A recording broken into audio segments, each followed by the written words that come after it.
Meus irmãos e minhas irmãs, paz e bem. No percurso catecumenal que nós fizemos nesta quaresma, que estamos fazendo, que é aquele mesmo que faziam os catecúmenos no início do cristianismo, através da mistagogia, preparando-se para receber o batismo na noite da vigília pascal, nós primeiramente nos encontramos com o Cristo água viva, no episódio da Samaritana, com o Cristo luz, no episódio do cego de nascença, e no evangelho de hoje, com o Cristo vivo, na narração da ressurreição de Lázaro. O Cristo, ele é água, é luz e é vida, e nós nos encontramos com tudo isso através da iniciação cristã, para nós sermos participantes desses dons do Cristo, para a nossa própria vida de conversão, de união com Ele, e para sermos isso também na igreja e no mundo. Um bom domingo para todos. A antífona de entrada: a mim, ó Deus, fazei justiça, defendei a minha causa contra a gente sem piedade. Do homem perverso e traidor, libertai-me, porque sois, ó Deus, o meu socorro. A primeira leitura de hoje é da profecia de Ezequiel. Antes desse texto, o povo de Israel é descrito como um povo que está como morto no cativeiro da Babilônia. E então, para mostrar que Deus vai agir e vai tirar o seu povo do sofrimento, assim fala o Senhor Deus: ó meu povo, vou abrir as vossas sepulturas e conduzir-vos para a terra de Israel. Basta, Deus mesmo vai fazer o seu povo sair do sofrimento, vai abrir os túmulos do sofrimento do povo, para que ele volte a ser um povo de alegria. Sabereis que eu sou o Senhor. Porei em vós o meu espírito, para que vivais, e vos colocarei em vossa terra. É Deus que vai doar o seu próprio espírito para que esse povo seja transformado. Então sabereis que eu, o Senhor, digo e faço. A palavra do Senhor é viva e eficaz. A palavra de Deus é uma palavra que ela já é realizada enquanto se anuncia. Deus é aquele que a sua palavra é verdadeira e que nós podemos acreditar.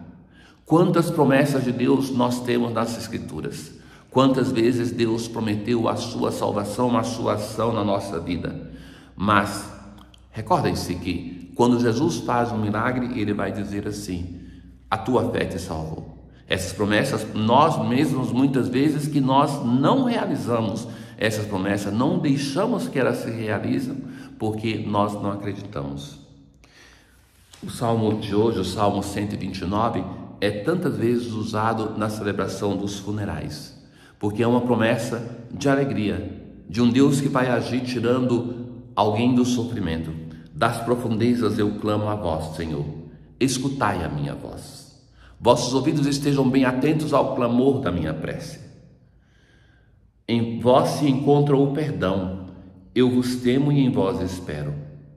No Senhor ponho a minha esperança, espero em sua palavra. Espere Israel pelo Senhor, mais que o vigia pela aurora. O vigia, o guarda, ele espera a aurora, porque termina o seu turno. Termina a atenção da vigilância, aonde ele não via bem. E ele tem uma certeza: a aurora vai chegar. É essa certeza de fé que nós devemos ter. Nós devemos acreditar. Da carta aos Romanos. É a segunda vez que a carta aos Romanos nos visita na quaresma. Agora, para dar um anúncio de grande esperança. Os que vivem segundo a carne não podem agradar a Deus. Vós não viveis segundo a carne, mas segundo o Espírito. O que é esta carne e o que é o Espírito? Nós temos uma expressão equivocada que nós falamos de pecado da carne. Irmãos, pecado da carne na tradição bíblica é todo e qualquer pecado, porque carne é um modo de dizer fragilidade humana. Então, todo pecado decorre da nossa fragilidade, que sucumbimos diante do tentador. Então, não são os pecados somente ligados à condição sensual, sexual do ser humano. Então, viver segundo a carne é viver carregado pela nossa fragilidade e irmos nos imergindo no pecado, atolando em um mar de pecado. Viver segundo o Espírito é viver de um modo vigoroso, é viver segundo a graça de Deus.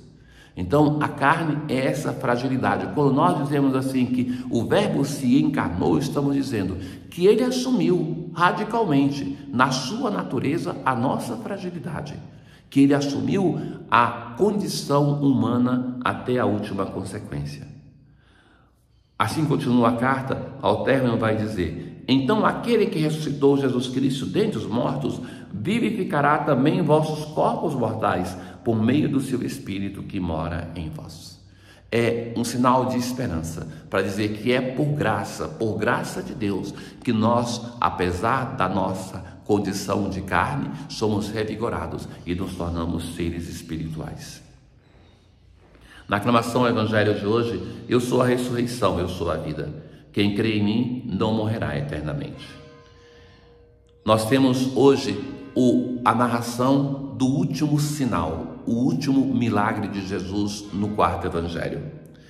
Ele começa a narração dizendo que, apresentando essa família de Betânia, dos amigos de Jesus. Lázaro estava doente, ele era irmão de Marta e de Maria. Maria é aquela que ungira o Senhor com perfume e enxugara os pés dele com seus cabelos. O irmão dela, Lázaro, é que estava doente. As irmãs então mandaram dizer a Jesus: Senhor, aquele que amas está doente. Então é apresentado em uma relação de amor. Aquele que amas está doente. Para mim, sempre faz pensar que os personagens das parábolas de Jesus não têm nome, exceto um, aquele pobre. Jesus o chama de Lázaro. E para mim é sempre memória deste Lázaro que ele amou tanto. E Jesus vai dizer, Jesus não está ainda em Betânia. Essa doença não leva à morte, ela serve para a glória de Deus. Então Jesus é consciente daquilo que vai fazer. Jesus, veja que se diz assim, é muito amigo deles, mas decide não partir. Ainda fica 2 dias para depois ir. E depois vai dizer, vamos de novo à Judéia. Os apóstolos recusam, insistem com Jesus de não ir. Mestre, ainda há pouco os judeus queriam apedrejar-te e agora vais outra vez? E Jesus então acrescentou, o nosso amigo Lázaro dorme, mas eu vou acordá-lo. Os apóstolos então pensavam que Lázaro não estava morto, porque Jesus fala dorme. A expressão dormição é usada na antiguidade para falar de morte.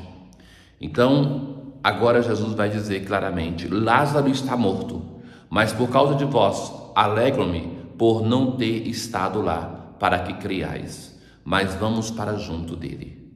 Tomé, então, vai logo dizer, vamos nós também para morrermos com ele. Ainda não agora, caro Tomé, ainda precisa esperar. Jesus chega ali, tinha passado 4 dias. Caríssimos, chegar no 4º dia era um sinal para um judeu que não podia se fazer mais nada. Eles acreditavam que Deus poderia agir na história, mesmo curando uma pessoa, tirando dos braços da morte, até o 3º dia. Jesus intencionalmente chega no 4º dia para mostrar que não tem mais o que fazer. E quando chega, Jesus é reprovado. Do mesmo modo, por cada uma das irmãs, Marta e Maria, usam a mesma expressão, e os próprios judeus, que vão dizer fundamentalmente que ele chegou atrasado. Marta vai dizer, Senhor, se tivesses estado aqui, meu irmão não teria morrido.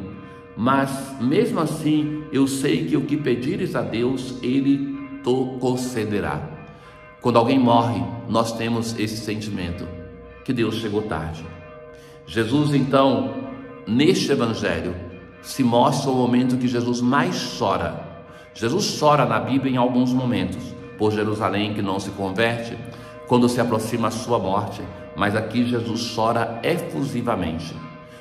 O choro dos outros era um choro de desespero, de Jesus é de tristeza.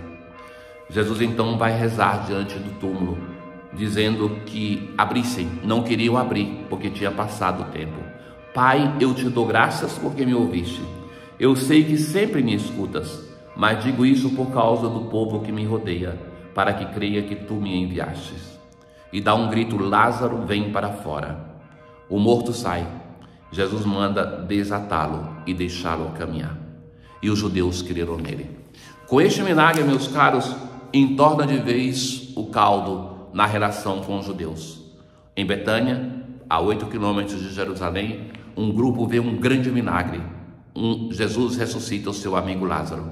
A partir daqui, então, tem um grupo de discípulos maiores e a decisão sempre mais convicta dos chefes de Israel, chamados judeus, de levarem Jesus à morte.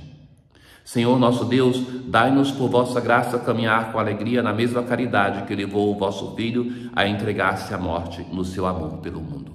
Tenham todos um bom domingo. O Senhor esteja convosco, Ele está no meio de nós.